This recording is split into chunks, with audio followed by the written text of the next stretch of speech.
Good evening and welcome to the Auburn Large School District Forum, brought to you by Community College and the Citizen. I'm your moderator, Guy Cosentino. On May 16th, across the state of New York, voters will go to the polls to vote for budgets as well as school board candidates. In the city of Auburn, the school budget is going to be roughly $75.2 million, which is a tax levy increase of about 3.98%. For the average $100,000 assessed home, with a basic star exemption, that is about $62 a year or $5.17 a month. But you'll also be able to vote for candidates for the school board as well. The polls in Auburn are open from 7 a.m. to 7 p.m. One polling change that we'll note here at the beginning of the show as well at the end: those who used to vote at West Middle School will now vote at Seward Elementary School. As has been the tradition, the College and the Citizen have brought you candidates from City Council and Congress, from the County Legislature, the County Treasurer, as well as District Attorney and Mayor, Sheriff, and other state legislative positions as a public service to our community. 3 seats are up this year. They are now held by incumbents Eli Hernandez, Monica Selvage, and Carol Souls. Both Ms. Selvage and Ms. Souls have decided not to seek re-election. Tonight we are bringing you a forum with 2 of the 3 candidates who have filed and have had their petitions certified by the district. They are incumbent Eli Hernandez, who is running for re-election, and first-time candidate Rhoda Overstreet Wilson. These candidates are running this year for 3-year terms on the Auburn Large School District Board, and we're delighted to have them in the studio. As in the past, the candidates have been sent a letter in the packet with their petitions, and by the school district and by this organization, and we asked them to respond to us. Unfortunately, Joseph Shefford, who was also running for the office, will not be here in the studio today. He's at a work training in Philadelphia and could not make the schedule. We want to introduce not only our candidates but also our questioner, as he has done for most of the last 10 years. Jeremy Boyer, the executive editor of The Citizen, is here in the studio. He writes a weekly column that you can find on Thursdays in The Citizen. He'll be asking our candidates questions, and they are seated in the order they will be opening and closing, giving their opening and closing statements. They are incumbent Eli Hernandez as well as Rhoda Overstreet Wilson. Welcome. Great to have you both here. We'll start with opening comments. Mr. Hernandez, you have 2 minutes. Okay, thank you. So good afternoon or good evening, everyone. First, my name is Eli Hernandez. I would like to personally thank CCC for hosting the candidate forum, as well as Guy Cosentino and Jeremy Boyer from The Citizen. So we're here today to talk about the school district, Auburn School District, and to really try to figure out, and perhaps we'll talk about budget and many other things, but I want to tell you one of the reasons why I'm running. I've been on the school board for 6 years. I am currently a principal at Delaware Primary School in the Syracuse City School District. I'm also the president of the NAACP here in Auburn, and I'm a community leader. I'm a taxpayer. I live here. I have children that go to Owasco Elementary. My wife also works for the district. So you can see that I am very passionate in the work of the Auburn School District. I want us to be better than where we're at. We can certainly always do better. We are having some rough times when it comes to the budget, and I think we're going to get into that and be able to start really talking about some of the things, innovative things that we're going to be hopefully doing. I'm looking forward to being on the board for the next 3 years and really changing the mindset and the game for our school district. Thank you. We'll now hear from Rhoda Overstreet Wilson. Welcome, and you have 2 minutes as well. Thank you so much. My name is Rhoda Overstreet Wilson, and again, to both Mr. Cosentino and to Mr. Bowers, thank you for allowing me to be here. So I was born and raised here in Auburn. I have 2 children that attended school here as well and graduated and went on to further their education here at CCC. I'm also an employee here at CCC. I sit on numerous boards in this community. Also find myself to be in a leadership position in the community. And when the opportunity presented itself to potentially run, throw my name in the hat, I was, first initially, kind of scared. The whole thought of it could be daunting, but when I think about the experience that I've had in this community where we had good boards and solid teachers and great plans, I wanted to be a part of that for the future. So I'm excited about what can happen with this board. I'm excited for the school district, and I think some of the things that I've experienced in the past will lend itself easily to the school board. Thank you. Thank you. So we'll have questions from Mr. Boyer. You have 2 minutes to answer. Tiffany, who's a student here at the college, will be timing you, and she'll show up a yellow card at 1 minute and a red card at 2 minutes. We'll let you finish your statement. Don't go on to a soliloquy, but we'll go from there. Mr. Boyer can ask either of you questions, and if it's to both of you, we'll rotate back and forth. Mr. Boyer, welcome again. All right, thank you, and thanks for coming to today's forum and for stepping up to run. I know that you don't take a salary for this position, so you're not doing it for the money, that's for sure. So we really appreciate you being willing to do that. I am going to start with a series of budget questions. The first one is very general, just on the overall budget. As Guy alluded to some of the numbers, it's a 2.5% spending increase, with a tax levy increase of 3.98%, but it's still cutting 13.5 positions because of the gap that was there to close, including several teaching positions. So given that dynamic of having to cut and still having a tax levy that would go up almost 4%, will you support this budget proposal, and why? And is this for both questions? Yes. Since Mr. Hernandez went first with the opening statement, we'll start with Ms. Overstreet Wilson. I think anytime that a school district has to look at closing the gap between making both ends meet and what services do you look at cutting, or what services to the community do you impart on them in the form of raising taxes. I imagine, because I haven't been a part of those conversations, how difficult that would be for those people sitting at the table as school board members, and also the thought of it as teachers and administrators in this district. So I'm going to say specifically that being a part of meetings as a spectator, hearing how the gap needs to be closed and the potential for X amount of positions to be cut, they weren't easy conversations. I was a part of one of the meetings where folks came in to discuss the impact of a budget not being able to come together, and also the impact of losing teachers and whatnot, how that would impact the students. I am looking forward to being educated more on that, but when I think about in totality what has to happen, we definitely need to think about the care and structure of our school program, meaning putting the kids first. And if this board believes that this is the best way to meet that need, and as an incoming board member, then I would support that. Thank you. Mr. Hernandez, you have 2 minutes on this issue of do you support the budget? I support the budget 100%. I will be voting yes for it, and I'll tell you why. For the past 4 years, because of this 2% cap that we've had through the governor, our budget in 13-14 was 2.5 as far as a tax cap. In 14-15 was 1.34. 15-16 was 1.83. Last year was a 0.12. Those are all our 2% cap. It is, according to the governor, the most that we can do, and their formula dictates that this has been what we can do. This year so happens to be our 2% cap is a 3.98. So let's average that out. 3.98, I understand. We all can say it's 4%. I'm going to say it's 3.98. We understand it is 2% for our district. So if you add all those 5 years now, it averages out to 1.81%. The school district could have gone 1.81% for the past 4 years, and it would be 1.81.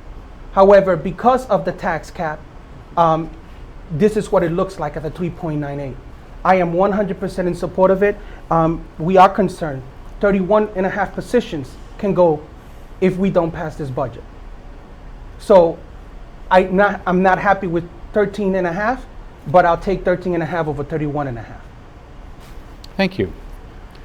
We'll go back to Mr. Let Boyer. me ask you about, a possible avenue to cutting 13.5 down without going up in the tax levy, and that's from the fund balance. Now this budget, according to the district's newsletter, the budget newsletter, is going to use about 1.59 million from the fund balance, which is 430,000 more than last year's budget used.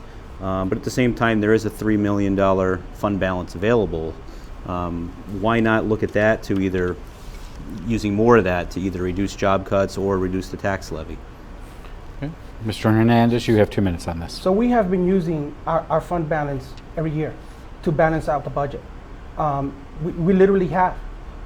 Looking at the projections for our business official, our projections moving on in the next 2-3 years, we will have nothing. So there's a problem here that we're ready to address. And so we're continuing to use. So we received $600,000. We're using that instead of putting it in the fund balance, because you are allowed to have 4% of your budget. We Right. don't have 4%. And so we have continuing to use it and deplete it. In the next 2 years, we will not have fund balance. And so we need to offset. We also need to look at what next year looks like.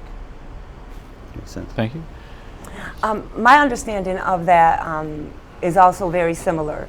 So looking at what's been projected in terms of what the gaps will be in the coming years, and knowing that there's this pool of money in reserves, and we've been using it for some time to also close the gap.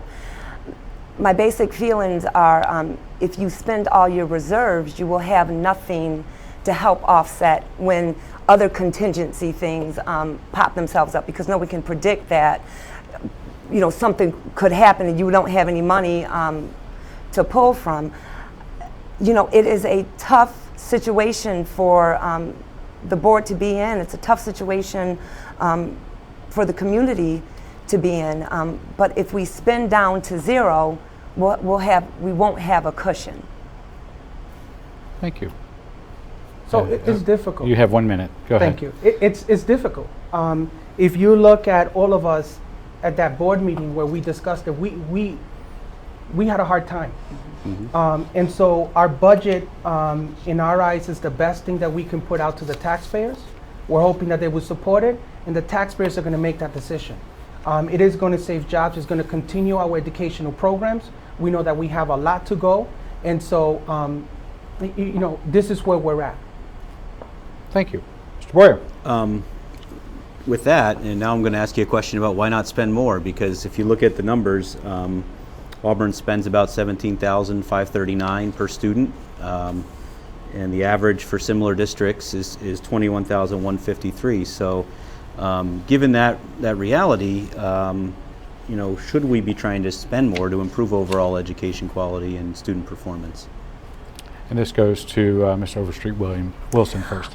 Not seeing the data to see where our kids rank in terms of the state, in terms of their performance, and if spending less means that we're somehow underperforming.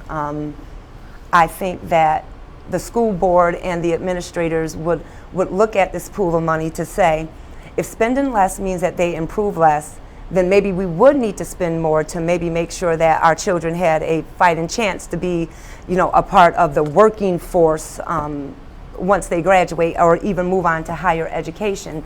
So I'm saying this because I'm not sure that spending less means that we are teaching them less, or that they are somehow not getting the full benefit of an excellent education here. You have 2 minutes, sir. So when you look at, you're right, 17,539 compared to the similar schools of 21,000, and New York State average is 22,000. We are in the bottom 6% as a school district in spending. That is being fiscally responsible.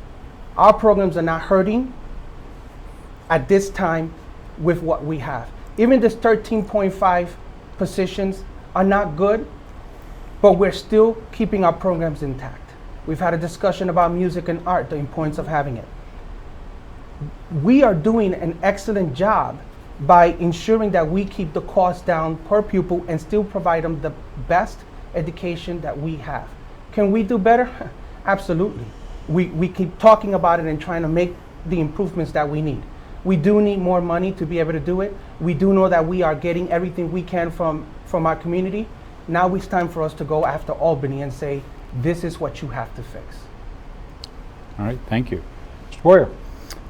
I did want to ask you about graduation rate because this year, I should say 2016 numbers that came out showed that, the June 2016 showed 71% graduation rate for Auburn High. It was 76 the year before for the same month. And that had been after we had actually seen improvement for several years. So I'm wondering, how do you view this reversal of sorts in the graduation rate, or how concerned are you about it, and what as a board member can you do to work on that? Okay, Mr. Hernandez, you go first. So I'm very concerned. We've had a presentation from our high school principal. I unfortunately didn't get a chance to print out the data that was presented to us. I believe it is at 79% when you include the June and you include the August yeah. Data. Yeah. It is very tricky. The state has expectations. You enter in 9th grade, you have 4 years to graduate, end of story. Doesn't matter where you go. If you disappear out of the face of the earth, you still expected, you still count. There's so many things that we have to go through. So it is 79% by the district. It includes our August graduates because they do make it as well. It also includes our December because they were able to get out and still go to college. Now, it is a concern. If you look at economically disadvantaged students at 54% graduation rate, and a non-economic disadvantage at 95%, it's disproportionate. We have to do better. I will tell you that every staff member and every administrator there is working very hard. So how do we support it? And it's as simple as being able to be strategic. In this budget, you will see we have a truancy problem by 11%. In this budget, you will see an addition of a counselor that's going to be dedicated strictly to attendance.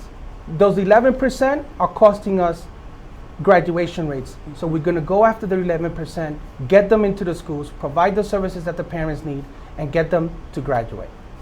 Thank you. Mr. Overstreet Wilson, I don't know why I keep saying that, on this issue of graduation rates. So I was present for that presentation, and I will piggyback the sentiments that I think people that were also sitting in those seats not as a part of the school board were also taken aback by the number. The school board members and administrators and also the principal that was presenting this presentation to us, very concerned. But what I got out of that was the concept of how those numbers are counted. So each of our classes start off in the ninth grade as a cohort. So they move together as a cohort. And what I heard in that discussion was in terms, or as it relates to truancy, but how do we kind of uptick our engagement? So when parents feel heard, when parents feel like they're relevant, when kids feel respected and feel like they are a part of something successful, we know that engagement will go up. So I am excited about being on a board at a time where they're talking about engagement and they're talking about different ways to embrace the community, because once that happens, cohorts will remain intact and kids will move from one grade to another grade. I think there are many things that we can look at around the state on how other districts are including parents to be a part of their kids' education, are including kids to be a part of their education, because once they own it, and not just understand it, once they own it, then I think that we can achieve what other districts around us have achieved, and that's closing the gap between the different makeups of students and potentially moving that number, that final number up. Yeah. Mr. Hernandez elaborated on the social worker position that's in the budget, that's in addition to the budget. What are your thoughts? Do you think that was a smart move to make, to add that position in, especially at a time when you are cutting other positions? So on the balance, is that a good idea? I'm a social worker at heart, although that wasn't necessarily what I did, as a professional person, but I very much respect the work that social workers do. I think that social workers are the bridge in understanding that sometimes for those folks that don't think in the realm of social work and inclusivity, they can help us understand what the family and what the kids are feeling. And once we, as school leaders, administrators, and board members, once we understand that and see the bridge, I think that will expand our ability to think about how we solve problems. Social workers in having relationships with children are also a way in which to make sure that kids come to school, because if kids feel safe, if they feel heard, if they feel like they're a part of something, they will come to where they're safe. And I think social workers play a huge role in that. Mr. Hernandez, do you want to chime in on this subject Absolutely. as well? I think it's also important to note, we are now looking at deficiencies, right? And so we're talking about, yes, we have a 79% graduation rate.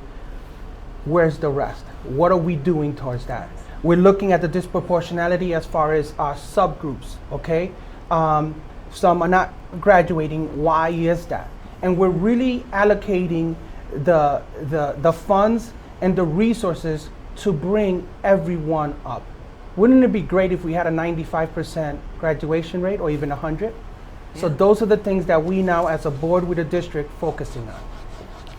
Mr. Boyer. All right. I'd like to ask you about the size of Auburn's administration. I noticed in the budget, if you go in the administrative portion and look at the personnel line, even though the budget's going up 2.5%, that personnel is going up 8.2%. So it's a pretty significant increase.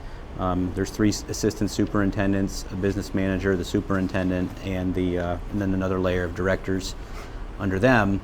My question is, especially at a time when we are looking at deficits and future year deficits, is our administration too large? Okay. And this is for Mr. Hernandez first. Is our administration too large? Yeah. In the Auburn Large City School District? Yes. Absolutely not. Okay. I'm going to be real honest. And it's not just because I'm an administrator. I know the work we all have to do. I seriously do. And back in the day, we used to have more folks. We used to have directors of music, directors of everything. We don't have those positions. Those positions, I think, were cut back in 1999, if I'm correct, right before when I started coming, when I started at the district. Okay, if you look at it, some of our buildings in our district, some of our elementary schools should have an assistant principal. They don't. We've had one assistant principal to assist 5 elementary schools, and they're hurting. Mm-hmm. We're working as hard as we can with our teachers. 13 and a half positions is hard. But when you look at it, it is strategic. It is not gutting one department. Everybody in some way, shape, or form is going to have to do more. That's the administrative team. Those are the teachers. Those are custodial staff. That's everyone. Ms. Overstreet Wilson, on this issue of administration. I too don't think that the district is top heavy. I think that some of the schools, specifically like our elementary schools, could benefit from having a vice principal. I grew up in this town, so I remember having access to different, administrators and feeling pretty well connected to those folks, depending on what side of town that you lived on. I have a relationship with some of those administrators because I've worked with them in different capacities, and I see the 3 or 4 different hats that they wear.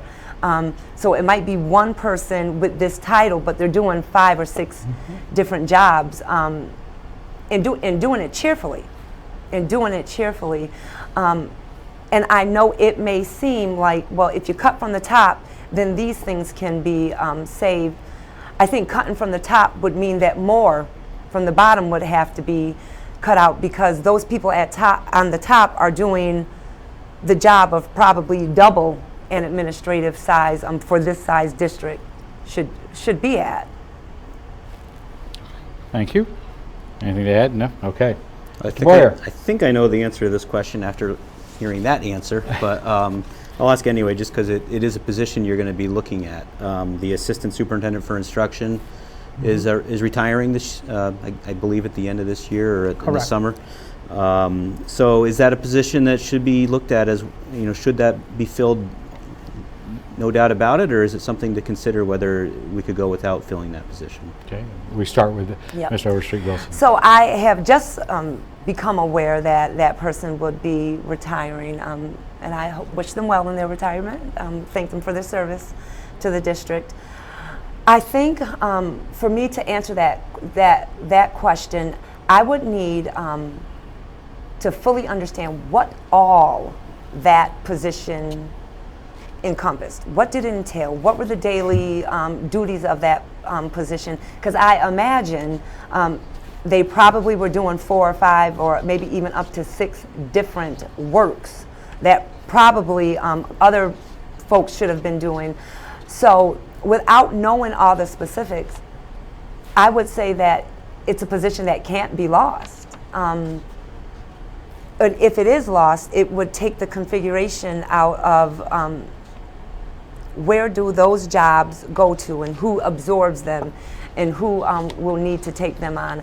I don't feel like it was an obsolete position while the person was doing the job, so I'm not sure how we would manage in this district without that job. Mm-hmm. And just because we're talking about a specific position, if you could name the person, Mr. Hernandez, as we go through. So, the assistant superintendent for curriculum and instruction is Dr. Lila George, and she is retiring. The question was, can we do without that position? The answer to that is absolutely not. We just finished talking about graduation rates. What drives graduation? Instruction. That is the guru. That is the person that knows and understands and is focused, laser focused on instruction. Continuing to improve, look at different things that we can do, professional development for teachers and for administrators. We need, above all, that position. Without an instructional leader, a person who's driving the curriculum with their teachers, we won't be where we're at, and we want to be better. So that is not an option at all. We do need the assistant superintendent of curriculum and instruction. Okay, thank you. I just wanted to clarify Absolutely. who's who at the district. Mr. Boyer. All right. Mr. Pirozzolo, Jeff Pirozzolo's been our superintendent for about, 2 years, almost 2 years? Yes. So you've had a chance to see him work and see how he's doing. Just give me your evaluation of his job leading the district. That's a good question. I think he's doing a very good job. I really can't go into personnel, Sure. right? But certainly can tell you that if he wasn't doing his job, right, we would be having a discussion. Mm-hmm. We're moving, we're in the right direction, and I think that that's important. We're continuing the work that's been started by so many. It is going to tell you the truth, it is going to slow us down, I hope not, but not having a position at this point, knowing that Dr. Lila George is leaving, is setting us back, but there's a plan for that, to be able to hire that position and hopefully not skip a beat. And while we're in the works of doing that, that's where the superintendent and his cabinet are going to step up to the plate to ensure that we move forward. Okay, thank you. Please. I too believe that Jeff is doing a tremendous job for this community. I met Mr. Pirozzolo when my oldest son was in middle school, and I remember those initial conversations with him, and they were genuine concern about how to get, my son, who has this enormous amount of potential, how can we get him to be focused? And he was a huge part of that, talking with him, inspiring him, along with myself and his father. And that's how I've experienced Jeff over the course of the years. When I talk with him about different ideas about engagement and potentially being a board member and like what school I could be assigned to and would I have like autonomy to talk with the principal about things, he is very much community and kid driven. So I think his passion being those two things, I think that allows him and also lends to the spirit of being collaborative, because that's how I'm experiencing him doing his job. Before turning over to Mr. Boyer, we do want to let you know that we're about a little over halfway through our Auburn Enlarged School District Forum. Our two candidates, we have two of the three candidates in the studio with us. They are incumbent Eli Hernandez, who is running for a second term, as well as Rhoda Overstreet Wilson, who is a challenger. Unfortunately, Joseph Shepard could not join us today. He has a work commitment outside the area. Questions are being asked by Mr. Boyer. Go ahead, sir. All right. That whole idea of talking about what school you'd be assigned to and sort of how hands-on or how much communication you have. I'd like to ask you both sort of about how you think you approach the philosophical or the role of the board member when it comes to dealing with challenges in the district, because we've over the years seen a kind of a range from people that can get very hands-on, they're maybe too far hands-on where they are meddling in day-to-day stuff at the school building level, and others that say, I just want to let everyone else make all the decisions and I'll just show up at the meeting. So where do you fall on that? How involved do you get when there's concerns, when people have issues that they want a school board to hear about? Okay, and we'll start with Ms. Overstreet Wilson on this one. Having sat on many boards in this community, I feel like I've gotten great board training. Mm-hmm. And my personal philosophy about being a board member of any organization is that I'm a board member. We've hired someone to do the job. Mm-hmm. So those folks need to do the job. And I view my position as maybe being assigned to a school as just a support. Someone to throw some ideas off of, or me to give ideas to, but with no expectation that what I'm saying has to go. Being a lover of this community and a strong advocate for kids, my philosophy would be driven, my ideas would be driven by that, but 100% the person in the building has been hired to do the job. And if there are concerns and things need to be addressed, if that's not my role, then I wouldn't take that on. I'm definitely there to be a support. Thank you. Mr. Hernandez, you've been there 3 years? I've been there for 6. 6, sorry, third Completing term. my Right. 6. That's a very good question, excellent question. And you've seen it from both sides, obviously. Absolutely. And so our primary job is to ensure that we hire the superintendent and he or she is doing the best job possible. So we are, in our meeting in July, we get together and we start selecting schools that we would like to support as board members. So I would become a board link. The goal of that is really for us to be able to be a support for the administration and the teachers, that they can have a sounding board to come and share anything, any ways we will support in any which way. I've received phone calls of parents who are concerned, and I think that that's a very good thing. We all 9 are on the board for that, right? We listen to folks and they tell us, what are the concerns, and we have a protocol, and we follow that protocol. And that protocol is simple. We refer them back to the superintendent. We then follow up with the superintendent. 9 times out of 10, our superintendent is following up saying, this was handled in this way, thank you for bringing it up. No matter what it is, if it's an educational matter, if it's whatever it is. And so I think the work that we have been doing as a board, especially in the last, I would say 5-6 years, has been very important as far as trying to make sure that everybody's on the same page in the work that we're supposed to be doing. We're also trying to, look at other things like data. How do we need to know what are the things that our principals need, our teachers need, our community need to be able to educate our children. And so when we hear from the folks, we're able to share that with the superintendent. He goes back to work with his cabinet and rolls things out. All right. Thank you. Mr. Boyer. I want to ask you a little bit about community engagement, because one thing that, and we wrote an editorial about this a couple days ago, one thing that we've seen in the last few years here in Auburn and everywhere is just a lack of board candidates, really. I mean, there's 3 this year for 3 seats, and I think that was the same for the last 2 or 3 elections. A few years ago, we had 9 people in this room running for 3 seats. So, A, is that why do you think that is, and B, is that a concern? Okay, we'll start with Mr. Hernandez.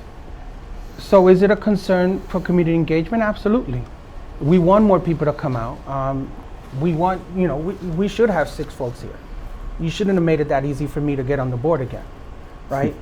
But I'm on the board to do the work, right? And so when we're talking about being out in the community, I think we need to inform more of, the community of the things that they can do and how they can really move and shake.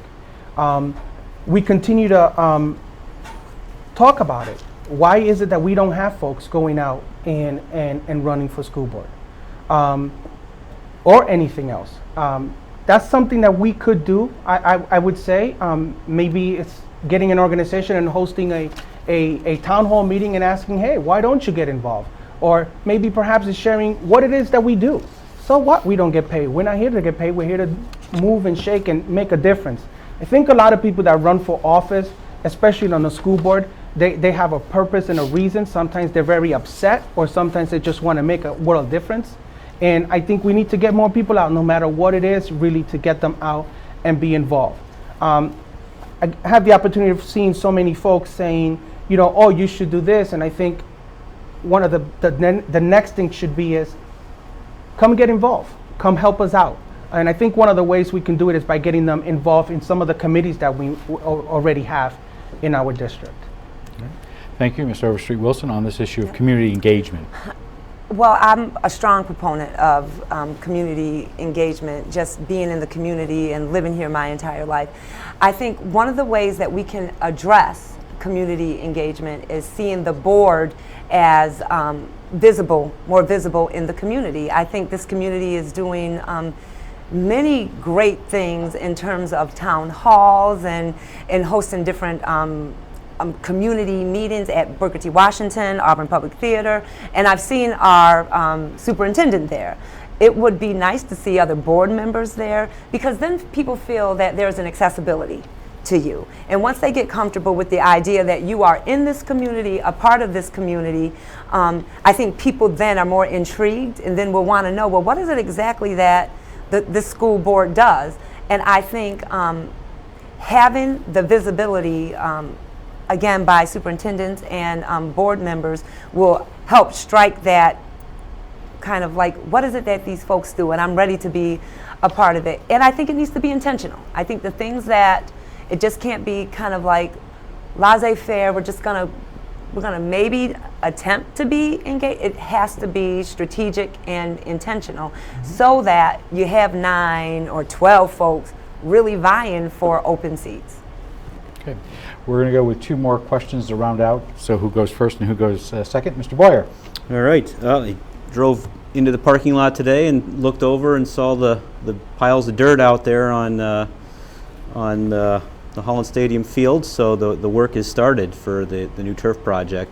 Obviously, Mr. Hernandez supported the project as a board member that voted to put it before the voters. My question is for you: did you support this project as a responsible upgrade to make, and why? I did support it. I voted for it because I think we needed a new turf. I think in order for our district to look at its census, I think that there are things in this community we need to do to keep our folk here, and not have this exodus of folks, or even send our folks that live here send their kids to private schools because they're looking more at the opportunities for extracurricular activities such as music, art, or sports that kids can get in other communities other than Auburn. The other thing that really kind of struck me about this was that it was like a separate pool of money. It wasn't going to be like we're just going to take from the mouths of our babies and put down a new turf. It came from something completely different, and it can only be used for that. So that kind of, as a paying tax member of this community, I'm like, I have many nieces and nephews and cousins that attend this school district, and I thought, I can get behind this because it's not taken from them. Mr. Hernandez, would you like to say anything on this particular subject? Absolutely, and thank you, Rhoda, because that's exactly what I want to make sure that people understand. So the turf money, okay, that the taxpayers voted on has nothing to do with our deficit in our budget. It is two different pots. End of story. If we didn't use it, someone else was going to use it and it would be gone. Okay? It would not affect our budget and our deficit in any way. This levels the playing field for all our kids. Our kids go out and they play in turf field all over, and they come home and they don't have it. 3 times the community said we're in, with the same working really hard and promoting it and letting people know exactly what it was. We answered all the concerns the best we could, okay, and now our kids are gonna have a better playing field. And it's gonna save us so much money. The amount of hours, not only hours, but money that we have spent on lining that field every single time has been, now we can really take that time and focus on our buildings and our lawns and make them even beautiful the way they're supposed to be. All right, thank you. Mr. Boyer, last question. All right. Well, I know this has happened a few times where a board member, for personal reasons, has to step down and move on, and that leaves the district with an opening. And there's always a question of whether they should have a special election to fill that seat, or appoint someone, or leave the seat empty. Can you both explain to me sort of your philosophy on how that situation should be handled when it does arise? On the issue of board vacancies, Mr. Hernandez, you'll go first. We have a board policy, okay? And I believe that we even had a discussion recently about if this ever happened again, we want to make sure that we're ready to address the scenario. Every scenario is different. There's options. The one option is we leave it vacant. The other option is we hold an election, which costs about $5,000 to hold an election. Or we do what we did the last time and we meet with folks and we ask folks to come out, and then we just select from there. No matter how you slice it or dice it, there can be controversy on all of them. I mean, it's unfortunate when we have folks who are volunteering their time that have to step down, but it does happen. And so we will continue doing the best that we can. Again, we'll follow the policy, and that's what's important, that we do have choices. I'm not in favor of making a decision that's going to affect boards in the future. I think that the policy allows every board to make the best decision at the time with what they have. Okay. Mr. Overstreet Wilson, on this issue of board vacancies. I definitely feel the same way. I think any decision should be policy driven. And knowing that holding an election costs money that we have to take out of our budget, I think that potentially having a pool of people that might be interested in, and then you interview them, and then from that pool of folks they're appointed to that open vacancy, or it's just left open, I think makes more sense to me, because I too don't want to make a decision or be a part of something that's going to impact 3-4 years from now when I'm not a board member, and then folks are stuck in that same situation, because everything is circumstantial. Every situation has a different set of why it happened and what we should do to it. So I think specifically for this, what the current policy states is what I would support. All right. Well, thank you. We'll now go to closing statements. As we said, we'll reverse order. Rhoda Overstreet Wilson, who is running for the first time for the Board of Education. You have 2 minutes to close out. I just want to say that I'm excited for this opportunity to serve my community in this manner. I am a lifelong resident of Auburn. I have no intention of going anywhere. I fashion myself an advocate for youth, not just in this community, but any youth that I come into contact with. So I want to be in service the best way that I can be, and take my wealth of knowledge and experience and use it in a way that I can help be a part of something that's positive. I love this district. I think that I got an awesome education from it. I think my kids got an awesome education from it. I would like that people in this community see people on boards that look like them, because we are a diverse community, and I want to be a part of how this community propels that diversity and inclusion forward. So I'm humbled by this opportunity too. Thank you. And I will turn to Mr. Hernandez, Eli Hernandez, who is running for a third term. So I want to thank again Mr. Boyer, Mr. Cosentino, CCC for allowing us to be here, and you as well, Rhoda. We have a lot of work to do. I've been on the board for 6 years. I'm looking forward to starting my next 3 with a different mindset, a different purpose. And that purpose is we have got to knock on the doors of Albany. I think we've done an amazing job. We've changed the designation, the designation for low needs to a high needs in the GEA, but not in the foundation aid. And that is what's hurting us. We're $6 million short that the state owes us. And so in our conversation just yesterday with our district parent council, our goal is to really get our district council, our parent council, get you good folks out there, community leaders, business owners, to come out and really start knocking on the door. Not in January, not in February, but start doing it in July. And that's one of the things that we're so excited about. And that's my focus going in. We need to bring back the money that belongs to Auburn. And the one who has it is Albany. And so enough. We did it once and we were able to change the designation. We're still being judged by the 2003 designation, not even the 2008. And so that is the focus of our superintendent, of our board. I'm really trying to make sure that we're going after the much needed resources that we are owed. So I want to thank all of you for coming out. I ask you to support the budget. I will be supporting the budget on May 16th. And the polls are open from 7 to 9 p.m. And as Mr. Cosentino said, and will highlight, there at West Middle School, the voters will now be going to Seward. If you have any questions, please make sure you call the district office.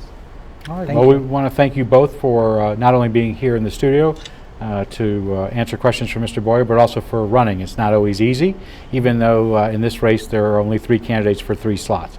As we remember, there have been other times where there have been more. Absolutely. So we want to thank you. We wish you good luck on the next 2.5 weeks as you go out on the campaign trail. We also want to thank Mr. Boyer of the Citizen for asking his questions as he has done for at least the last 10 years, as well as Tiffany, one of our students who was a timer for the show. We also want to do a couple of other final thanks, most importantly to all of you for watching not only this show, but Inside Government Beyond the Front Page. Hopefully you've heard something over the last 45 minutes that will trigger your activism within the Auburn Large School District. We do want to remind you the polls are open on May 16th from 7 a.m. to 9 p.m. As Mr. Hernandez has noted, West Middle School is no longer a polling place. They're in fact under construction, which is a great thing for this community.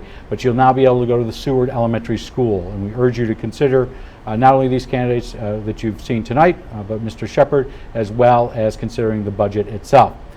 We will have the summer off and we'll return back in the fall with our normal series of Inside Government and Beyond the Front Page forums. We're also preparing for this year's local elections for City Council and the Cuyahoga County Legislature. So Mr. Boyer, start thinking of your questions now. Before we depart, though, I do want to say a special thanks not only to the students here at the college who make this a reality, but specifically Professor Steve Keeler, the department head for the telecom department, as well as Mike Morano, Doug Brill, Sean Secor, Jeff Cesniak, and Kathy Tripicano, who all make this program work for both here and the Auburn Regional Media Access. On behalf of Cuyahoga Community College and the Citizen, we want to thank you for watching. We urge you to exercise your right to vote on May 16th. Have a good night and have a great tomorrow.